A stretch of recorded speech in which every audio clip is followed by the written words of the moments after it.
Hello, everyone, and a big warm welcome to Mindfulness with Kelly.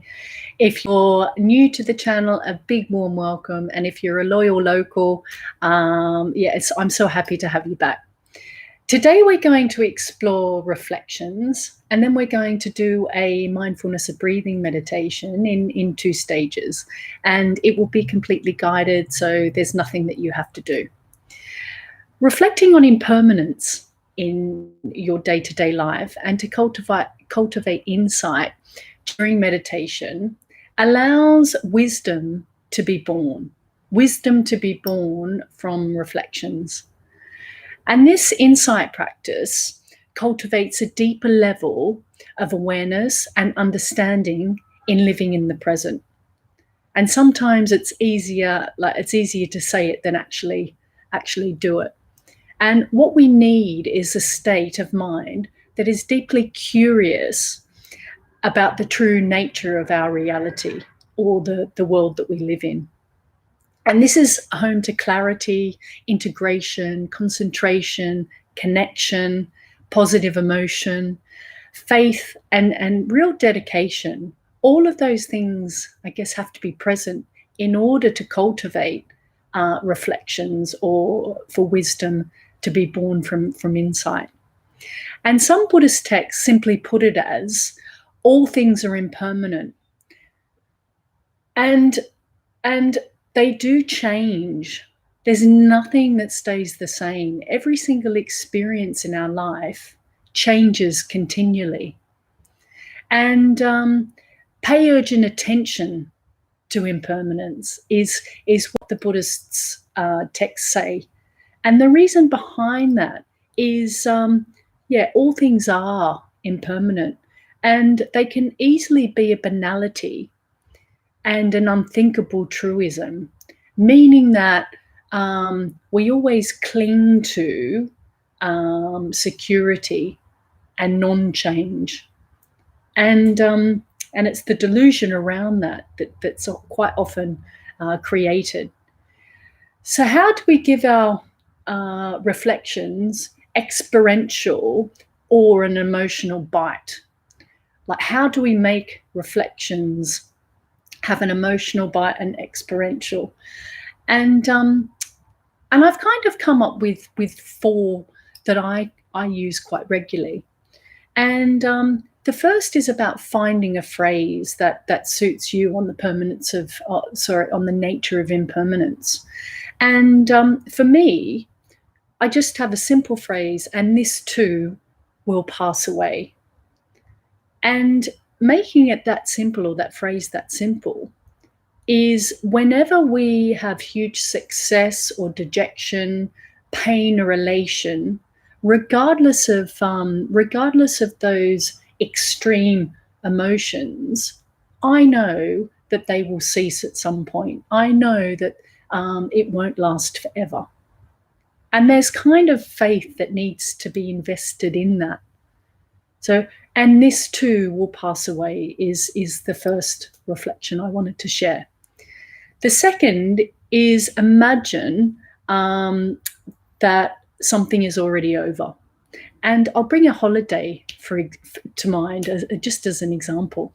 You know, once we book a holiday, our single pointed focus is about going on that holiday. It's about buying the costumes. It's about getting guidebooks. Anyway, whenever we get on the plane and we get to our destination, only after a couple of days, you start thinking that, oh my gosh, I've only got 7 days left, 5 days left, 4 days, 3 days, 2 days. And so you don't experience the holiday. You're kind of almost going back to work before your holiday's even begun. So the second reflection on imagining it's already over is like saying, jumping on that plane and experiencing the holiday as it unfolds or as it unravels. And there's so much joy around looking at that as it unravels, but knowing it's going to come to an end, but not having aversion to that end. And the third one is we could try to see everything that happens to us as a teaching into the truth of impermanence. And I guess an example for me is about your body. And the way I reflect on my body is every year we get older, every day we get older.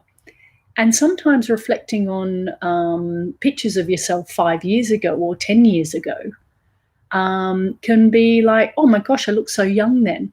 But at that point in your life, you were young. It's the same as at this point in your life. If you look back 10 years, like in front 10 years, and you're 10 years older and you look back on to today, you will be young if you look back. And another insight reflection for me is looking at older people and looking at nursing homes and for some reason, me personally as well, I don't think I'm going to get older. I don't think I'm going to be that old, frail person relying on everyone. But the nature of reality is that will happen. Old age will happen to us all unless something, unforeseen happens before that, or we get sick. But obviously, before that happens, or something happens before. So your body is a teacher of impermanence, or everything changes. You get more wrinkles. You hurt yourself. You get arthritis. There's a load of your body is always in a state of flux.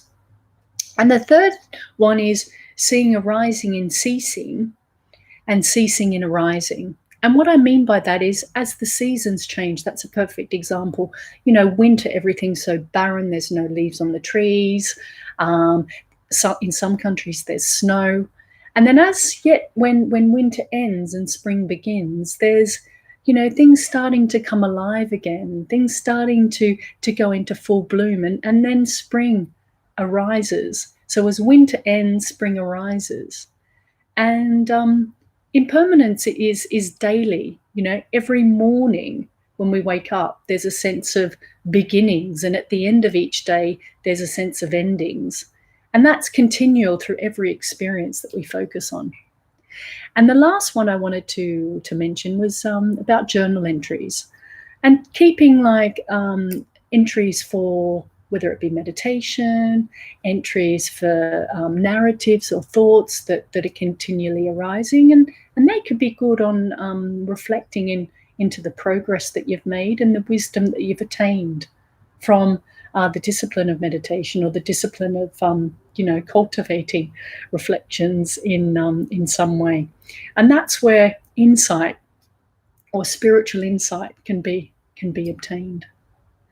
So now we're going to do the mindfulness of breathing. That's a Buddhist meditation. I'm going to do it in 2 stages. The first stage, we're going to just breathe in and breathe out and count the end of the out breath. Breathe in and breathe out and count the out breath. Then the next phase that we're going to do is just let go of the counting and just breathe in and out. And it's going to be guided, so I will do all the work for you. All you have to do is listen. And all I recommend is you sit in a chair or on the sofa. And when you're ready, just make sure that your back is straight. It's the only thing that I really recommend, just so that the energy in your body is centered and grounded. So when you're ready, just close your eyes.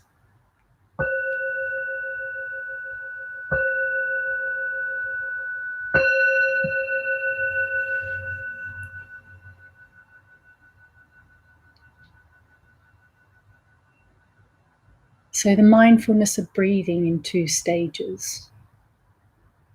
The first stage is breathing in and breathing out and counting 1.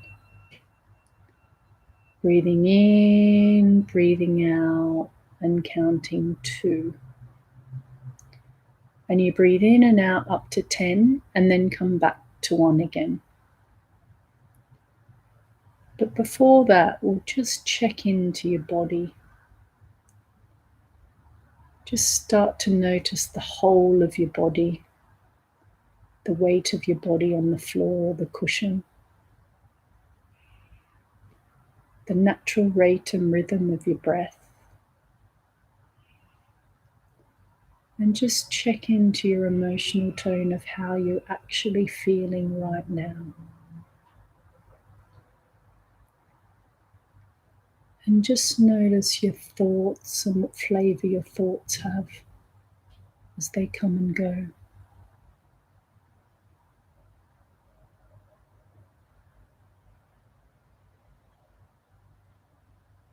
Just notice the clothes on your skin and the temperature of the room. We're just grounding down to this experience. And just use the breath as an anchor. Central awareness for pleasant, unpleasant, and neutral sensations.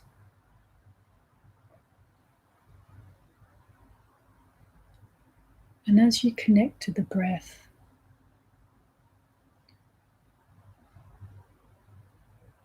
breathe in and breathe out and count 1. Breathe in and breathe out and count 2. Breathe in and breathe out and count 3. And once you get to 10, just come back to 1 again.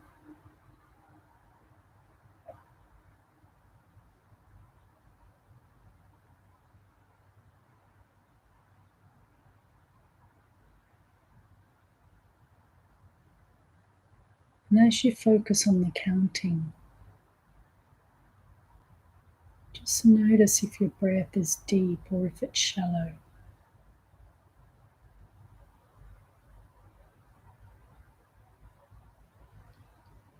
And if your mind has got a lot to say about this exercise, just allow your thoughts to be there without any resistance. Just acknowledge whatever thought arises and then just come back to the breath.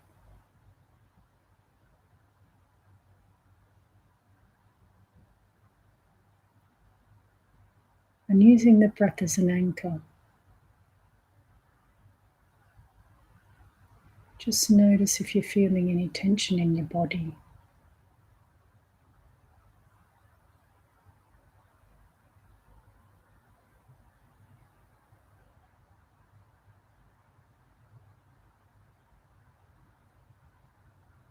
And if you forget what number you're up to, just start back at 1 again.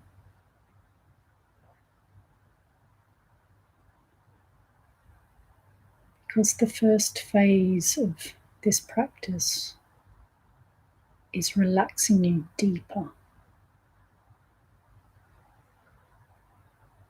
is grounding your energy down into the floor, is signifying a count at the end of the out-breath.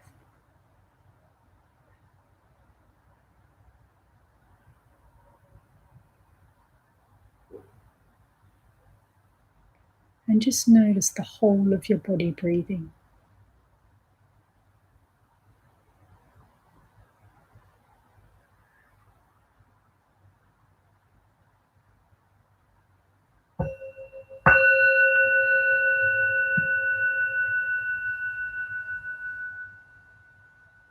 And slowly release your efforts of counting at the end of the out-breath. Just completely lose the count and just follow your breath all the way in and follow your breath all the way out.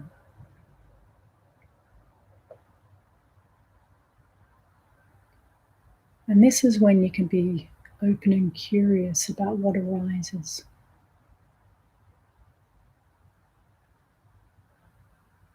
And if you want a little bit more sensation, take a couple of really deep breaths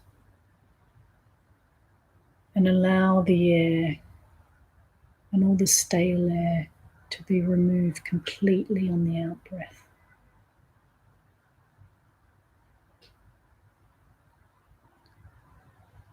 And then take another deep breath.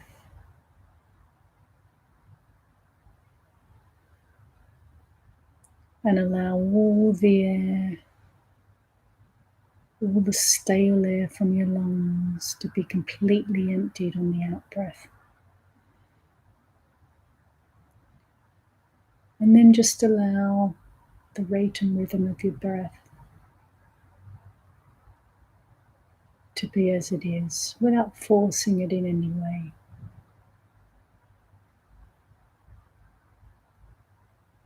Just start to notice the rise and fall of your chest,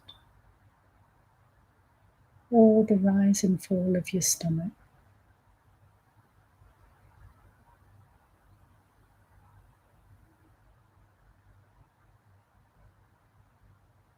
The breath is a mysterious thing.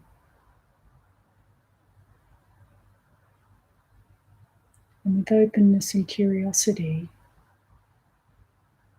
we can experience different levels of observing the breath. And we can deepen our practice in meditation. And if your mind wanders off, just keep coming back to the breath. That's what minds do. It's perfectly normal. When we get distracted, just acknowledge the thought, thank the mind for bringing it up, and just come back to the breath with kindness and not frustration. Because these are the magic moments in meditation, is when we come back to our direct experience. They're the moments that should be celebrated.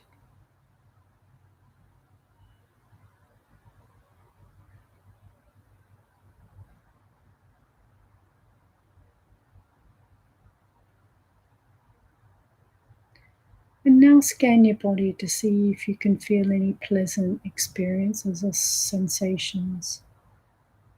And it could be as simple as having your eyes closed, or your hands touching the top of your legs. Or it could be as simple as the weight of your body on the floor or the cushion.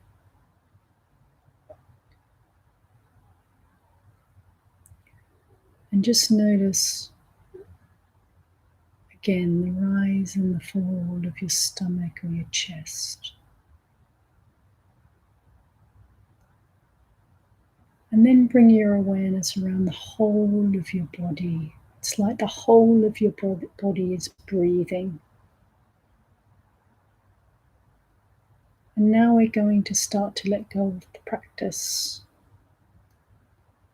We're going to start to let go of all your efforts. So just slowly come back into the room. Check into your emotional tone, the weight of your body on the floor or the cushion, and the clothes on your skin, and the smells in the room, and the sounds around you.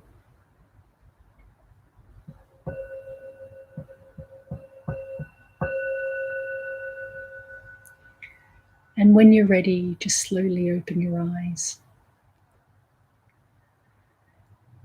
And at this point, I really would like to say a big congratulations for making the effort, because these meditations, although so small, can have a profound impact in your life, and it creates space, and it allows us to have a little bit of space from our reaction and being in reactive mode all the time. And we can become more skillful in speech if we have that space. So the reflections I recommended in the early part of the chat was, at this point, as soon as you finish meditating, you can just write down the nature of your experience in that meditation, and then you can build on that, because it's always interesting to reflect on how you feel after a meditation, because sometimes that gives you the incentive or the dedication to cultivate positive emotion more and more in your life. So thank you very much for joining my channel, and I will see you again soon.